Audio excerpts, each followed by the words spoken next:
जी को आप लोग जानते ही हैं। इतनी प्यारी एक्ट्रेस, इतनी प्यारी सिंगर, आज ये कोई परिचय की मोहताज नहीं है। हम लोगों ने बहुत काम किया है, आगे भी करते रहेंगे। आप सबके प्यार के लिए जो अच्छा होगा हम कोशिश करेंगे करने का। लेकिन मैं चाहता हूँ कि महिपाल चाचा के लिए कितना जोरदार ताली और हल्ला करके कि पूरा तेलंगाना हिल जाए।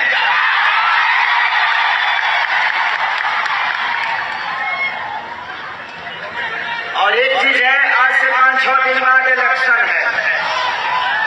अगर जीत गए ना चाचा, तो इसी जगह पे फिर से हम अक्षरा सिंगाएंगे और हिला के चले जाएंगे।